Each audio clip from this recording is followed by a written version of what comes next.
반잠수선에 옮겨졌습니다. 세월호를 옮긴 바지선 두 척도 분리되면서 세월호 선체 대부분이 드러났습니다. 힘을 천천히 빼면서 온전히 등으로 뻗기 시작하였다고 이해하시면 됩니다. 이제 반잠수선이 목포 신항으로 이동해 세월호를 육지에 내려놓는 과정만 남았습니다. 군데군데 녹이 슬었지만 세월호는 원형을 그대로 유지하고 있었습니다. 외부 충격설이나 과적설 등 침몰 원인에 관한 의혹들이 풀릴지가 관건입니다. 의혹 조사를 맡을 선체조사위원회는 이르면 다음 달 활동을 시작합니다. 미 수습자 가족들은 배를 타고 나가 마음을 졸이며 인양 작업을 지켜봤습니다. 세월호 안착을 확인하고 팽목항으로 돌아온 가족들은 국민께 감사의 뜻을 전했습니다. 너무나 감사하다고 국민들한테 인사 올리겠습니다. 감사합니다. 대선을 앞두고 사실은 코너에선 가짜뉴스와 대선 후보 검증을 하고 있습니다. 오늘은 관련한 가짜뉴스까지 떠돌고 있는 문재인 민주당 후보의 아들 취업 특혜 논란을 따져봅니다. 숙박 예약할 때 사용하는 앱 여기 어때가 해킹당하면서 이용자 4천여 명의 개인정보가 유출됐습니다. 정보가 유출된 일부 이용자들에겐 성적 수치심을 유발하는 문자 메시지까지 전달됐습니다. 최순실 씨가 박근혜 전 대통령 소환 조사 뒤 처음으로 검찰에 나왔습니다. 박 전 대통령 신병 처리를 앞둔 시점이라 관심이 쏠리고 있습니다.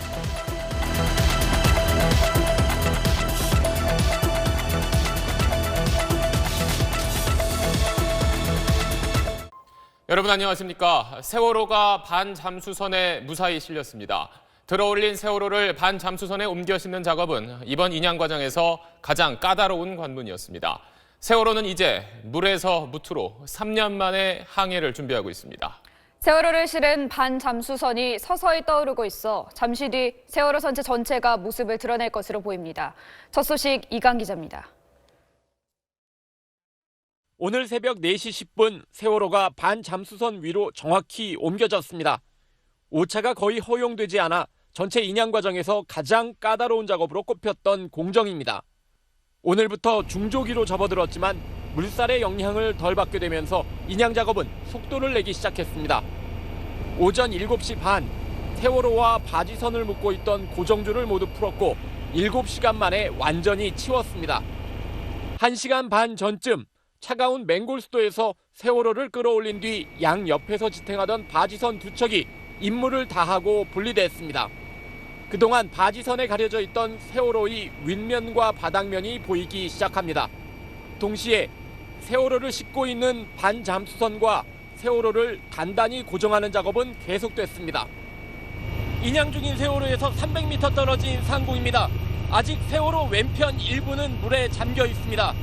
반잠수선이 계속 떠오르고 있어 세월호 선체 전체는 조만간 그 모습을 드러낼 것으로 예상됩니다. 반잠수선은 16m까지 올릴 예정으로 지금도 계속 떠오르고 있습니다. 선체 전체가 물 밖으로 나오면 목포 신항으로 이동하기 위한 준비에 돌입합니다. 완전 부양 후에 잔존유 및 세월호 선체 내에 있는 해수를 빼게 되겠습니다. 약 한 3일 내지 5일 정도 소요될 예정입니다. 이후 반잠수선에 실린 세월호는 최종 목적지인 목포 신항으로 출발해 이르면 28일 목포에 도착할 것으로 예상됩니다. SBS 이강입니다. 네, 어제는 밀물과 썰물의 차이가 적어서 이번 달 가운데 물살이 가장 느린 소조기의 마지막 날이었습니다. 때문에 지난 밤사이 인양 현장에서는 그야말로 시간과의 사투가 벌어졌습니다. 계속해서 정호선 기자입니다. 세월호가 3년 만에 사고 해역을 떠난 건 어제 오후 4시 55분. 이미 예상보다 3시간이나 지체됐는데 조류 탓에 이동도 더뎠습니다. 3km 움직이는데 걸린 시간이 3시간 35분. 밤 8시 30분에야 세월호를 실을 반잠수선 밖 근처까지 도착했습니다. 물살이 느린 소조기에서 다소 빠른 중조기로 바뀌는 자정까지 불과 3시간 반을 남겨둔 상황이었습니다. 인양의 성패가 갈리는 마지막 과정은 까다롭기까지 했습니다. 고도의 안정성과 정확성이 요구되는 작업으로 반드시 조류 속도가 느린 소조기에 파고 1m 이내 시에만 진행되어야 합니다.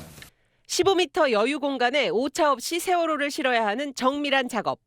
소조기가 끝나가면서 점차 거세지는 물살만큼 인양팀의 마음도 급해졌습니다. 결국 자정 무렵 조류가 거세지기 전에 반잠수선 중앙에 세월호를 위치시키는 데 성공했습니다. 이후 추가 작업 끝에 새벽 4시 10분 반잠수선이 세월호 전체 무게를 받치게 됐습니다. 도적이 주기를 놓칠 뻔한 그런 염려스러운 부분이 있었는데 잘 진행이 되었다고 이렇게 판단이 됩니다. 앞으로의 이동은 기상 상황에 영향을 덜 받기 때문에 세월호는 인양을 위한 큰 고비는 넘긴 것으로 보입니다. SBS 정호선입니다. 네, 세월호를 붙들고 있던 대형 바지선 두 척은 약 1시간 반 전에 세월호와 완전히 분리됐습니다. 깊은 바닷속에 누워있던 세월호도 이제 그 모습을 거의 다 드러냈습니다. 지난 3년이란 시간 동안 어떻게 달라졌는지 정혜진 기자가 비교했습니다. 세월호가 3년 만에 침몰 해역을 벗어납니다. 예인선 5척은 반잠수선 위에 올라탄 세월호와 바지선 위치를 잡느라 분주하게 움직입니다. 왼쪽 바지선이 먼저 떨어지고 그 다음 오른쪽. 마침내 세월호 선체 대부분이 온전히 드러납니다. 선체 하단 파랗게 페인트 칠해진 부분엔 검은색 줄무늬가 선명합니다. 인양 과정에서 흘러나온 기름의 흔적입니다. 화물차가 드나들었던 선미 오른쪽 문은 시커먼 뻘을 뒤집어 썼지만 예전 모습을 간직하고 있습니다. 하지만 선수 부분 세월이라는 배 이름은 3년간 바닷물에 시달리면서 희미해졌습니다. 갑판 쪽엔 이가 나간 그릇처럼 부서진 부분도 보이는데 배가 끌어올려지는 과정에서 인양줄에 걸려 난 것으로 추정됩니다. 외부 계단 쪽 청해진이라는 선사 이름도 찾아보긴 힘듭니다. 뱃머리에 있던 높다란 기둥은 사라져버렸고 선미 갑판 쪽 난간은 침몰 충격으로 찌그러져 형태를 알아볼 수 없습니다. 침몰 당시 구조선들이 다가갔던 세월호 측면 객실 창문에는 이물질이 잔뜩 끼었습니다. 세월호 위에 걸터 앉은 현장 작업 요원은 그날의 슬픔을 달래듯 선실 안쪽을 물끄러미 내려다봅니다. 군데군데 모습이 바뀌었지만 세월호는 그날의 기억을 떠올릴 수 있을 만큼 크게 달라지진 않았습니다. SBS 정혜진입니다.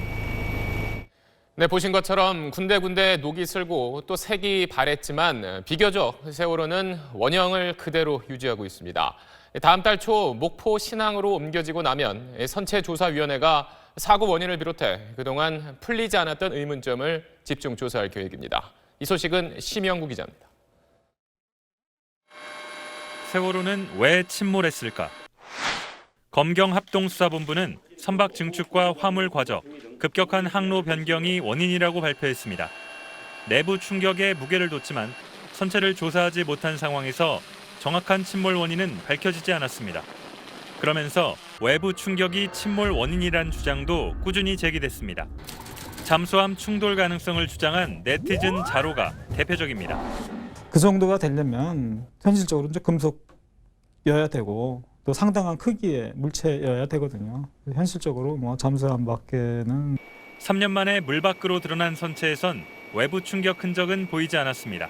다만 아직 제대로 살펴보지 못한 세월호 좌연에 어떤 흔적이 있을 가능성은 남아 있습니다.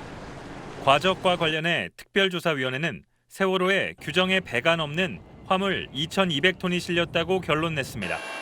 이번 인양 과정에선 선체를 제외한 무게는 1,100에서 1,700톤으로 측정됐는데 이는 적지 않도 987톤을 넘는 규모로 과적 사실은 확인됐습니다. 급격한 항로 변경이 운전 미숙이나 기계 결함 때문이었는지는 앞으로 밝혀내야 할 지점입니다.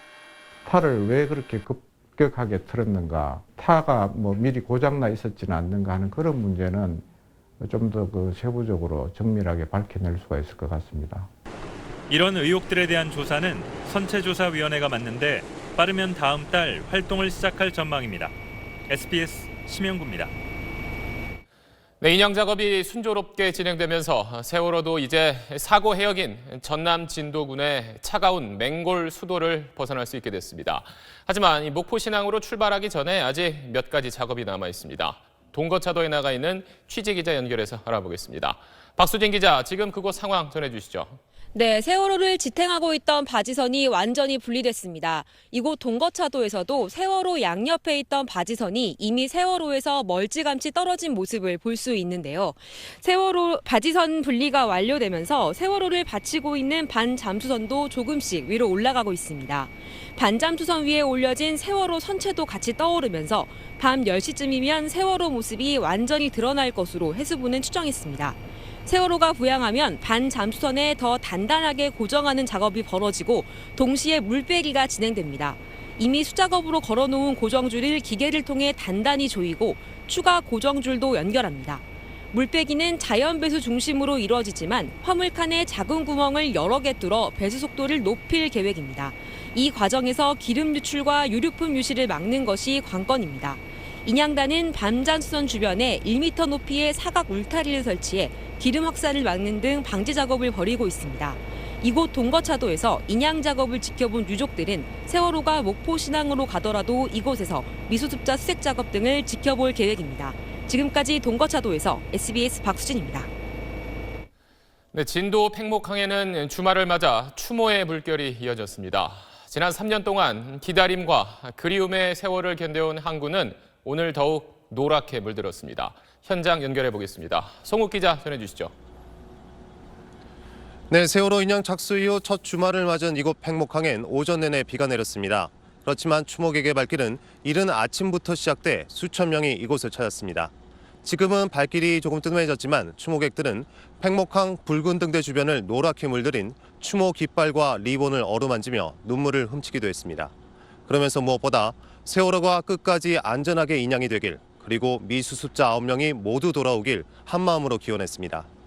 오늘 낮에는 3년의 기다림을 이어가고 있는 미수습자 가족들이 이곳 팽목항으로 돌아왔습니다. 세월호 인양 과정을 지켜보기 위해 바다로 나간 지 나흘 만입니다. 가족들이 돌아와 가장 먼저 한 말은 함께 아파한 국민들에게 고맙습니다였습니다. 배에서 함께 지낸 조울성 기자가 가족들의 마음을 전해왔습니다. 세월호를 정말 볼 수 있을까? 설렘 반 두려움 반으로 올랐던 배. 나흘 내내 가슴 졸이던 가족들은 세월호가 온전히 모습을 드러낸 뒤에야 시름을 잠시 내려놓습니다. 지금 제 뒤로 녹슨 세월호가 그대로 보일 정도로 현장 가까이 다가왔는데요. 미수습자들이 타고 있는 이 배는 사실상 인양 성공과 함께 나흘 만에 팽목항으로 돌아가게 됩니다. 세월호에 다가갈수록 그리움은 더 커집니다. 여보 사랑해. 당신 꼭 세월호 배 안에 있어야 돼요. 다인이가 좋아하는 민트 사탕 아빠가 많이 사가지고 우리 다시 만나서 맛있게 먹자. 다인아 사랑해. 가족을 찾는 건 이제 시작입니다. 그래도 3년 가까이 함께하고 응원을 보내준 국민 덕분에 고통을 견딜 수 있었다고 말합니다. 4월 16일부터 지금까지 아파하는 많은 엄마 아빠들, 그 국민들 때문에 저희가 이 자리에서 기다릴 수 있었습니다. 정말 감사합니다. 여러분의 격려와 관심과 그 기도 덕분에 세월호 배가 수면 위로 올라왔습니다. SBS 조울선입니다. 해저면에서 선체를 떼어내는 첫 단계부터 열려있던 차량 출입문을 제거하고 반잠수선에 선체를 올려놓기까지 세월호 인양 과정은 예상치 못한 고비와 난관의 연속이었습니다. 시험 인양부터 반잠수선 고정까지 나흘간의 인양 과정을 곽상은 기자가 정리했습니다. 모두가 마음 졸인 가운데 지난 22일 시험 인양이 시작됐습니다. 처음부터 쉽지 않았습니다. 세월호를 해저면에서 떼어내는 데만 꼬박 5시간 반이 걸렸습니다. 선체가 뜬 걸 잠수부들이 육안으로 확인한 뒤 해가 지고 나서야 본인양이 시작됐습니다. 시간당 2-3m씩 천천히. 이튿날 새벽, 세월호의 균형 장치가 처음으로 모습을 드러냈고 곧 상처를 아는 본체가 수면 위로 떠올랐습니다. 고비를 넘기는가 싶더니 위기의 순간이 찾아왔습니다. 선체가 들리면서 차량용 출입문이 열린 게 드러난 겁니다. 이대론 반잠수선에 세월호를 실을 수 없는 상황. 제거 작업은 사고 위험 탓에 조심스럽게 진행됐고 11시간 가까이 지난 사흘째 아침에야 마무리됐습니다. 하지만 예정보다 꼬박 하루를 허비했습니다. 자칫 조류가 느려지는 소조기를 놓칠 수 있어 작업 속도가 빨라졌습니다. 해수면 위 13m까지 마저 끌어올려진 뒤 마침내 세월호가 예인선에 끌려 3년 만에 침몰 지점을 벗어났습니다. 세월호가 반잠수선의 중간에 자리 잡은 건 소조기가 끝나는 자정 무렵 가까스로 마지노선을 마쳤습니다. 바지선을 떼어내고 반잠수선에 의지한 세월호는 잠시 뒤 물 위로 모습을 완전히 드러냅니다. SBS 곽상은입니다. 세월호가 가라앉아 있던 곳을 중심으로 침몰 해역에선 미수습자와 유류품을 찾기 위한 해저 수색 작업이 조만간 시작됩니다. 혹시라도 놓치는 것이 없도록 잠수부를 투입해서 1m 단위로 샅샅이 수색할 계획입니다. 박민아 기자의 보도입니다. 세월호가 있던 침몰 수역엔 무심한 파도만 너울거립니다. 물결 따라 일렁이는 노란색 부표만이 이곳이 비극의 현장이었음을 알려줍니다. 세월호는 인양됐지만 희생자들의 숱한 사연은 이곳 사고 지점 바닷속에 가라앉아 있습니다. 조만간 미수습자와 유류품을 찾기 위한 해저 수색이 시작될 예정입니다. 인양을 담당했던 상하이 셀비지가 해저 수색까지 맡기로 하고 수색 개시 시점 등을 협의 중입니다. 물 위에선 보이지 않지만 세월호 침몰 지점을 중심으로 길이 200m, 폭 160m의 유실 방지망이 해저 바닥에 3m 높이로 이미 설치돼 있습니다. 전체를 40개 구역으로 나눈 뒤 유실 방지망 주변부터 중앙 쪽으로 한 구역씩 수색해 들어갑니다. 무거운 추 2개를 해저에 떨어뜨린 뒤 2명의 잠수사가 추를 잇는 줄을 따라가며 1m 간격으로 바다바닥을 샅샅이 뒤지는 방식입니다. 세월호 선체가 누워있던 지점, 특히 객실이 닿아 있었던 구역은 4번 이상 수색할 계획입니다. 속이 세다 보니 유실 방지막 근처에 유실물들이 가장 많지 않겠느냐라는 점을 하나 말씀드릴 수 있고, 잠수사 수색 후엔 소나, 즉 수중 음파 탐지기가 최종 확인 수색에 나서게 됩니다. 사고 지점이 조류가 거세기로 유명한 맹골 수도인 만큼 해저 수색 역시 시간이 상당히 걸릴 전망입니다. SBS 박민아입니다. 세월호를 반잠수선에 올려놓는 게 한 고비였다면 목포로 이동한 후에 다시 육지로 내리는 과정 역시 쉽지 않습니다. 손수국 기자와 살펴보겠습니다. 손 기자, 먼저 무트로 옮기는 작업은 어떻게 진행됩니까? 대형 조선소에서 무거운 부품들을 이리저리 옮길 일이 많은데요. 바로 그 기술을 이용해서 배에서 무트로 옮기게 됩니다. 지금 세월호는 반잠수선 바닥에 놓여 있는 게 아니라 바닥 위에 설치된 3줄의 거치대 위에 올려 있습니다. 반잠수선이 목포에 도착을 하면 이 거치대 사이로, 그러니까 세월호 밑으로 특수장비가 들어가서 세월호를 들어 올립니다. 들어 올린 후에 육지에 설치되어 있는 거치대로 다시 옮기는 그런 작업이 이루어집니다. 네, 이 특수장비를 좀 더 자세하게 설명해 주시죠. 예, 방금 보신 컴퓨터 그래픽엔 노란색 긴 줄로 나와 있었는데 네. 이게 실제로는 바퀴가 달린 특수장비들을 앞뒤로 길게 이어붙인 그런 장비들입니다. 지금 조선소에서 무거운 부품을 나르고 있는 장면이 보이실 텐데요. 바로 밑에 이 나르고 있는 것들을 길게 이어붙여 놓은 장비입니다. 이 장비는 유압으로 무거운 화물을 들어 올릴 수 있도록 그렇게 설계가 되어 있고요. 이 장비들을 앞뒤로 길게 4줄까지 붙이는 겁니다. 12,000톤에서 13,000톤까지 감당할 수 있도록 준비를 했는데 이 4줄을 모두 한 명이 한꺼번에 조정할 수 있습니다. 네, 그렇다면 이게 평소에도 쓰는 기술이라면 어떤 점 때문에 이번 작업이 어렵다고 하는 건가요? 네, 일단 절대적으로 무겁습니다. 세계 최고의 기술력을 가졌다는 우리 조선소들도 대부분 3,000톤, 4,000톤 정도만 나른다 그러면서 그 2배가 넘는 무게를 나르는 작업이 쉽지는 않을 거다 이렇게 예상을 하고 있고요. 또 하나는 썰물과 밀물에 따라서 이제 선박의 높이가 계속 오르락내리락 하기 때문에 선착장과의 높이를 맞추는 작업이 쉽지를 않습니다. 정조 시간대, 이게 맞춰 있는 정조 시간대 하루에 4시간 정도 되는데 그때를 전후해서 천천히, 무거우니까 중심 잡아가면서 천천히 옮겨야 되기 때문에 작업이 어렵다 이렇게 예상을 하고 있는 겁니다. 쉽지 않겠네요. 손 기자 잘 들었습니다.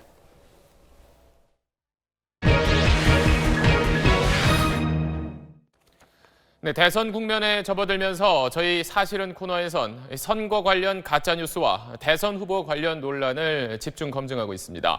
마침 저희 사실은 홈페이지에 지지율 1위 문재인 민주당 후보의 아들 취업 특혜 논란을 따져봐달라는 요청이 들어와서 오늘은 그 문제를 한번 집중적으로 따져보겠습니다. 자, 박세영 기자, 먼저 논란의 핵심부터 정리를 해주시죠. 네, 문재인 후보 아들이 노무현 정부 시절인데요. 2007년 1월에 한국고용정보원이라고 하는 공기업에 합격을 하게 됩니다. 근데 당시 고용정보원의 원장이 문재인 후보가 청와대에 있을 때 같이 근무했던 사람이거든요. 그래서 아버지 덕에 취업한 거 아니냐 이런 의혹이 나오는 겁니다. 네, 이런 의혹이 자꾸 나오니까 선관위는 최근 이런 의혹들은 모두 허위다. 그러면서 지금 관련 게시물들을 단속하고 있잖아요. 네, 선관위가 지금 단속하고 있는 거는 악의적인 가짜 뉴스들입니다. 가짜 뉴스를? 네, 문 후보 아들 한 명만 지원해서 혼자 합격했다. 또 5급 공무원 자리다. 이런 내용이 돌고 있는데 사실이 아니라 거짓이라는 겁니다. 실제로는 2명이 지원해서 2명이 합격한 거고요. 공무원 자리가 아니라 공기업 일반직이었다는 겁니다. 네, 이런 의혹에 대해서 문재인 후보 쪽은 2007년, 2010년 이미 2번 다 감사 받았다. 거기서 문제 없는 걸로 나왔다. 지금 이렇게 해명하고 있는 거죠? 네.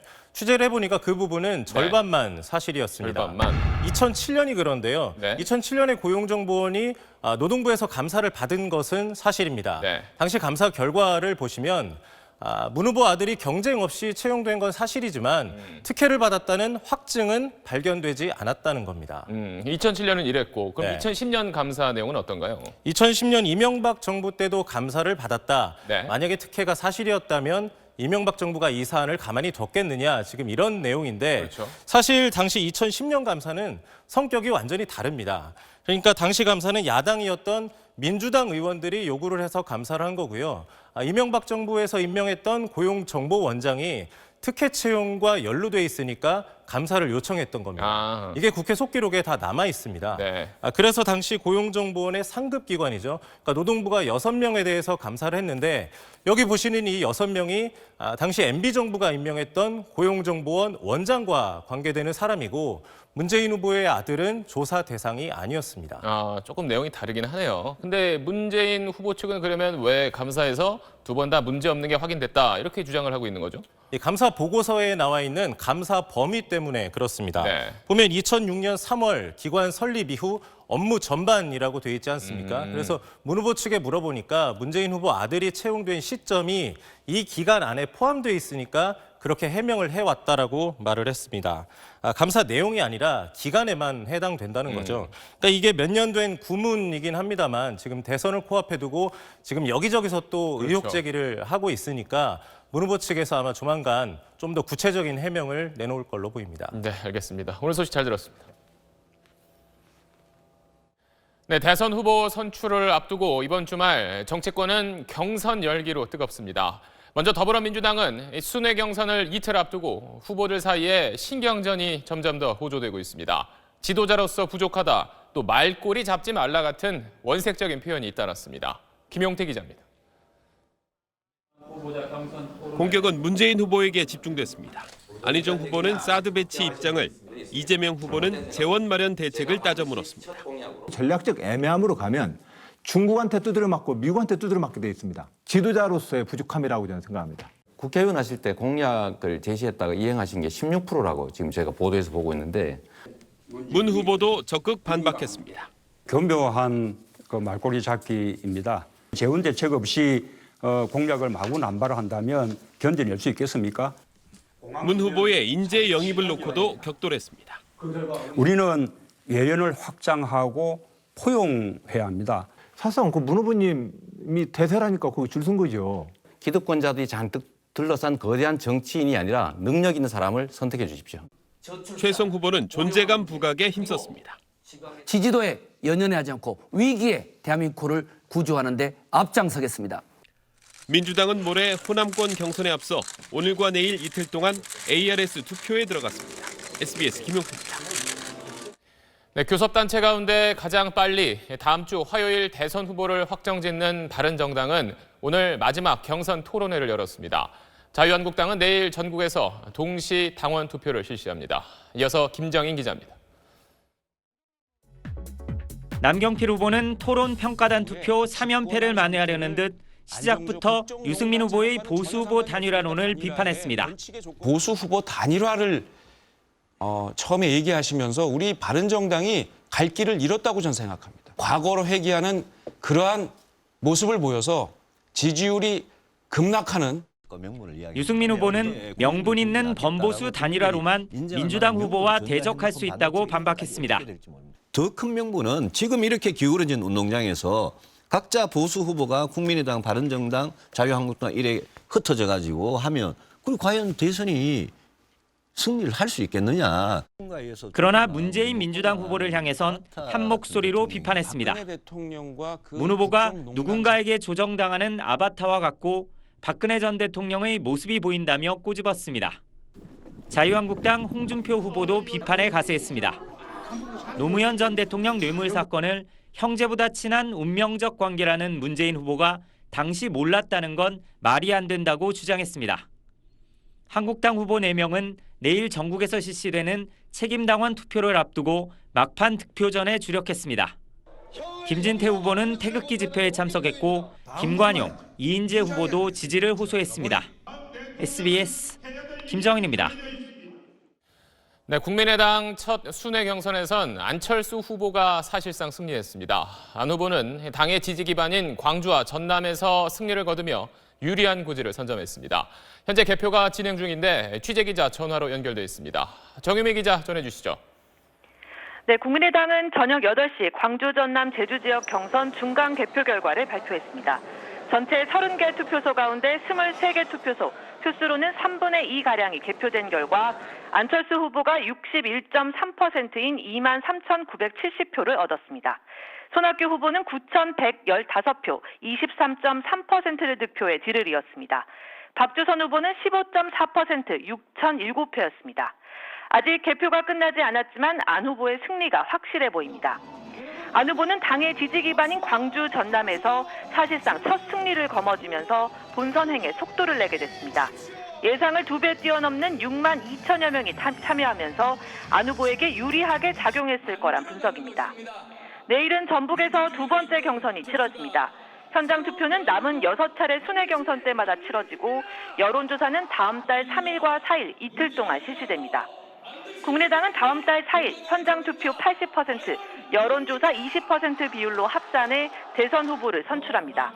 다만 과반 득표자가 나오지 않을 경우 결선 투표를 거쳐 다음 달 6일 최종 후보자를 결정하게 됩니다. 지금까지 광주 김대중 컨벤션 센터에서 SBS 정림입니다. 숙박업체 예약을 도와주는 스마트폰 앱이 해킹을 당하면서 회원 4천여 명의 개인정보가 유출됐습니다. 해커는 정보가 유출된 일부 이용자들에게 과거 숙박 기록과 함께 협박성 문자 메시지까지 보냈습니다. 원종진 기자입니다. 숙박앱 회원의 휴대전화로 온 문자 메시지입니다. 회원 이름과 숙소, 그리고 실제 머물렀던 날짜가 적혀 있습니다. 그제 오후 숙박 예약 앱 여기 어때가 해킹당했습니다. 300만 회원 가운데 4천여 명의 개인정보와 이용 기록이 빠져나갔습니다. 해커는 앱 회원의 휴대전화로 즐거웠냐는 식의 협박성 문자 메시지를 보내고 있습니다. 누구누구님 뜨거운 밤 보내셨나요? 이런 문자 메시지 받았다. 하루에 한 100건 정도 줬어요. 지금 300건이 좀 안 되는 것 같습니다. 해커는 중국에 기반을 둔 IP를 사용했는데 해킹 직후 앱 업체에 수억 원을 요구했던 것으로 알려졌습니다. IP 주소만 가지고 확인할 수 있는 게 아니거든요. 유출 규모나 유출 경위 이런 것들이 아직 확인된 게 없습니다. 수사를 벌이고 있는 상태입니다. 업체 측은 사과문을 발표하고 보상 문제도 곧 검토하기로 했습니다. 시내버스 운전석 부근에서 갑자기 폭발이 일어납니다. 화염에 휩싸인 버스는 차고지 안쪽으로 그대로 들어갑니다. 오늘 오후 4시 40분쯤 서울 신월동의 한 버스 차고지 앞에서 혼자 타고 있던 50대 남성 승객이 여성 버스 기사에 인화물질을 뿌리고 불을 붙였습니다. 여기서 저기는 뻥 나서 보니까 불이 붙었더라고요. 승객과 버스 기사 모두 화상을 입고 병원으로 옮겨졌으며 경찰은 응급조치가 끝나는 대로 사건 경위를 조사할 예정입니다. SBS 원종진입니다. 최순실 씨가 박근혜 전 대통령 소환 조사 뒤 처음으로 오늘 검찰에 나왔습니다. 박 전 대통령의 신병 처리를 앞둔 시점이라 관심이 쏠렸습니다. 전병남 기자가 보도합니다. 최순실 씨가 오늘 낮 2시 검찰에 나왔습니다. 검찰이 박근혜 전 대통령을 조사한 지난 21일 이후 첫 소환입니다. 검찰 관계자는 재판 준비와 관련해 최 씨를 소환했다고 밝혔습니다. 하지만 직권남용, 뇌물수수 등 최 씨 대부분의 혐의가 박 전 대통령과 공모관계에 있는 만큼 오늘 조사에서 박 전 대통령과 관련한 내용이 언급됐을 가능성도 배제할 수 없습니다. 검찰은 박 전 대통령 조사 당시 대지를 염두에 두고 최 씨에게 출석을 요구했지만 최 씨가 거부했습니다. 최근 최 씨는 구치소에서 박 전 대통령이 구속될지를 물으며 복잡한 심경을 내비친 걸로 전해졌습니다. 검찰은 또 어제 청와대 민정수석실 등에서 확보한 자료를 통해 우병우 전 수석이 최 씨의 국정농단을 알고도 박 전 대통령의 지시 또는 묵인으로 후속 조치를 하지 않았다는 의혹을 확인하고 있습니다. 앞서 검찰은 민정수석실에서 우 전 수석과 함께 근무했던 검사 등을 조사한 걸로 알려졌습니다. 검찰은 관련 기록과 법리 검토를 토대로 의견을 정리해 다음 주 초쯤 김수남 검찰총장에게 보고할 계획입니다. 이에 따라 박 전 대통령에 대한 구속영장 청구 여부는 다음 주 안에 결정될 걸로 보입니다. SBS 전병남입니다. 지금 서울 도심에선 박근혜 전 대통령 탄핵 이후 멈췄던 촛불 집회가 2주 만에 다시 열리고 있습니다. 집회 참가자들은 세월호 진상규명과 박 전 대통령의 구속을 외치고 있습니다. 김기태 기자입니다.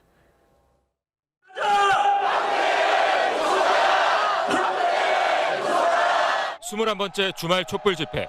시민들은 겨우내 입었던 두터운 외투 대신 한결 가벼운 옷차림으로 다시 광장에 모였습니다.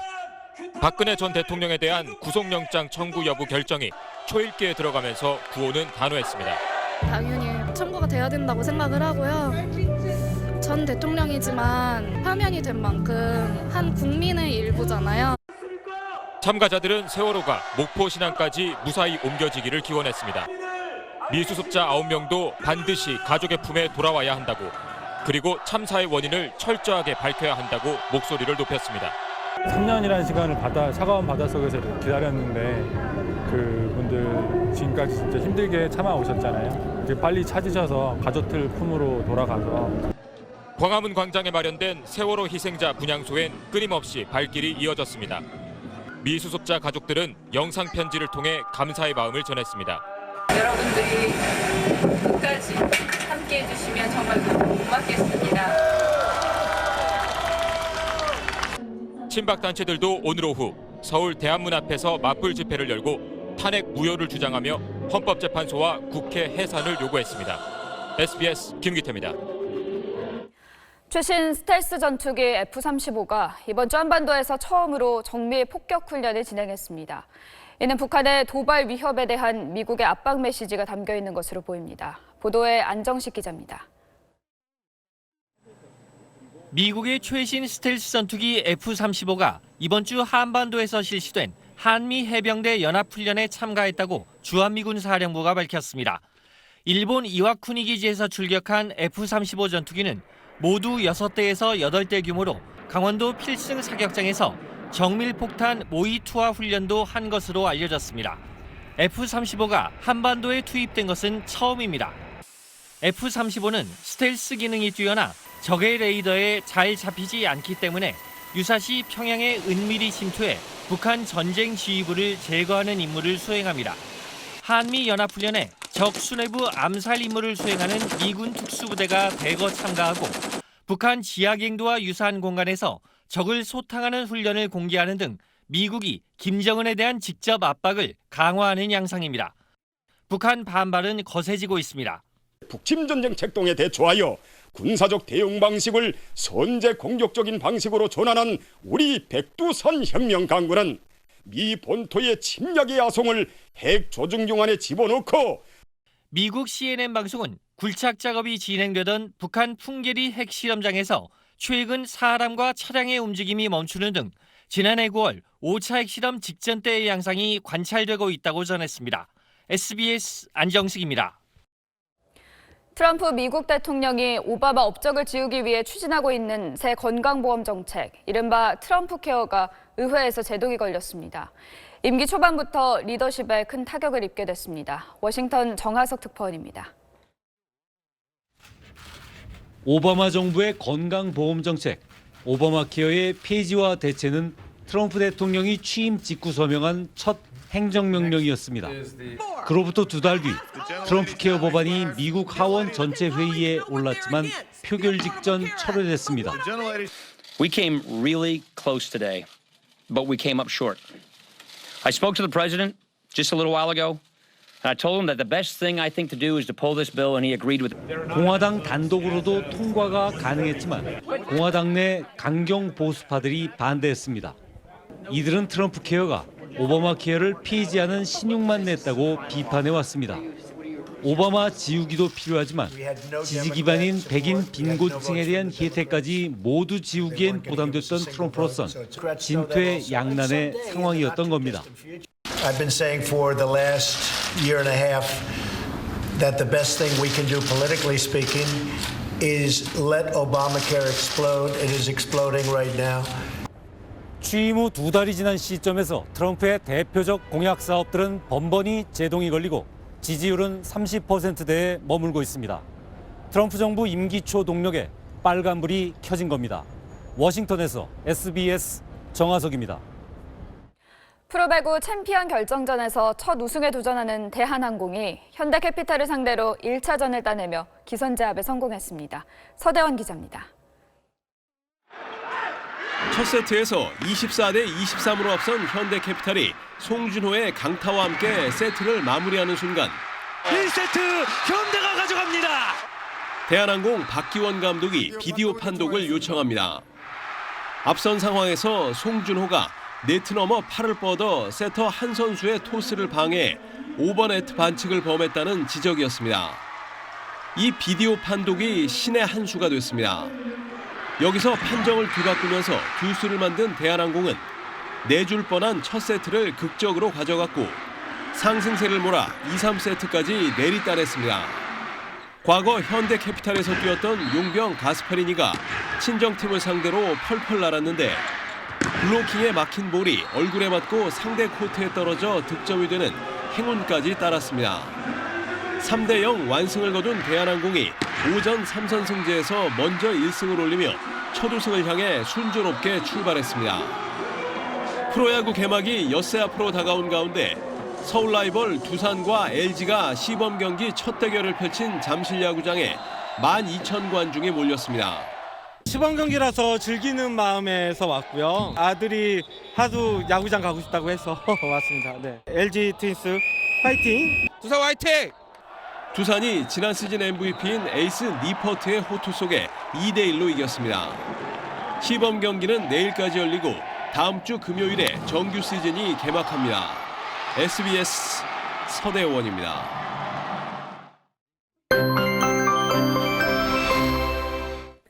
먼저 진도 날씨부터 전해드리겠습니다. 진도 해역은 오늘부터 물살이 빨라지는 중조기에 접어들었지만 내일도 물결과 바람은 잔잔할 것으로 보입니다.